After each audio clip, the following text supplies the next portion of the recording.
Um dos desafios do bom intérprete da Bíblia é entender o fluxo do pensamento do texto que ele está lidando. E para isso ele não vai depender de forma alguma das edições modernas, com suas divisões entre capítulos, versículos. Ele vai procurar indícios textuais que mostram que o texto, ou o assunto, melhor dizendo, está sendo desenvolvido, ou que o assunto foi interrompido.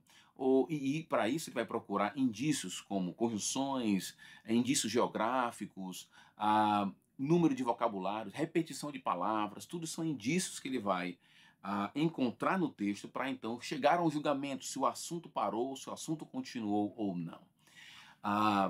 No capítulo 13 de Hebreus, nós encontramos um texto bem interessante. Ali nós encontramos uma série de exortações que parecem não ter conexão uma com a outra, nem com o contexto passado. Aqui eu quero propor a ideia de que o capítulo 13, na verdade, não é uma completa ruptura com o capítulo 12. Existem realmente indícios de divisão ali, mas essa divisão não indica uma completa ruptura. Existe um assunto que parece perpassar o capítulo 13 e o final do capítulo 12, e o assunto é adoração.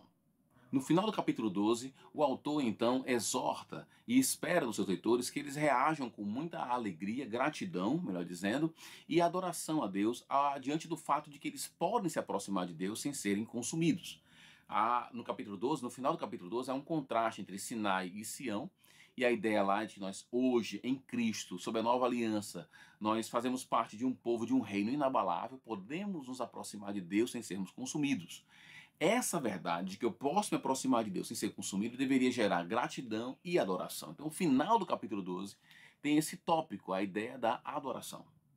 No verso 16 do capítulo 13, o assunto adoração volta novamente. Aliás, versículo 15, o assunto já volta à tona, a ideia da adoração. O que é interessante aqui, então, no final do capítulo 12, você tem um convite à adoração. No capítulo 13, no começo principalmente, uma série de exortações a como fazer o bem ao próximo. E no versículo 16 do 13, você tem a ideia de que fazer o bem ao próximo é algo que agrada a Deus. Portanto, a lógica bíblica é que quando eu me aproximo de Deus, quando eu adoro a Deus, eu também me aproximo daquele que está ao meu lado. Ou seja, eu não deixo de olhar para o meu próximo.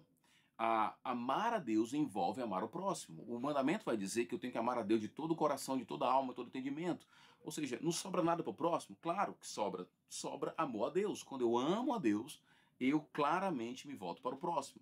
Isso também repete a ideia do capítulo 10 de Hebreus, onde lá o autor vai dizer que tenho que me aproximar com confiança no Santo dos Santos, chegar ao Santo dos Santos e ao mesmo tempo olhar para aquele que está do meu lado. Então, a lógica parece ser que quando eu adoro a Deus, quando eu me aproximo de Deus, eu me aproximo também daquele que está ao meu lado. Eu faço bem ao que está ao meu lado, porque isso agrada a Deus. Portanto, eu posso fazer muitas coisas para o meu próximo sem adorar a Deus. Porém, eu não posso adorar a Deus sem fazer bem ao próximo. E aí é interessante porque no texto também existe um elemento da sexualidade. O leito sem mácula lá, é registrado, é uma referência à sexualidade monogâmica, heterossexual, dentro de um contexto pactual de casamento. Essa sexualidade deve ser honrada, deve ser valorizada. Se eu entender, então, que o capítulo 12 e o final do capítulo 12 e o versículo 16 do 13 estão relacionados à adoração e que nós temos então no meio dicas de como adorar a Deus enquanto me aproximo daquele que está ao meu lado e que isso envolve sexualidade, então isso claramente implica que quem se aproxima de Deus vai ter uma postura sexual muito mais madura, porque vai estar servindo ao próximo.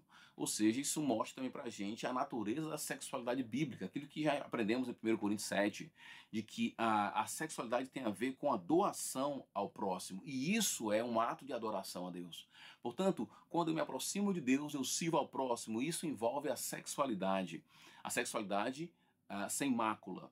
Quando eu adoro a Deus, a sexualidade é um dos efeitos nisso, ou seja, a sexualidade ela é fruto da minha adoração a Deus e deve ser fruto da minha adoração a Deus.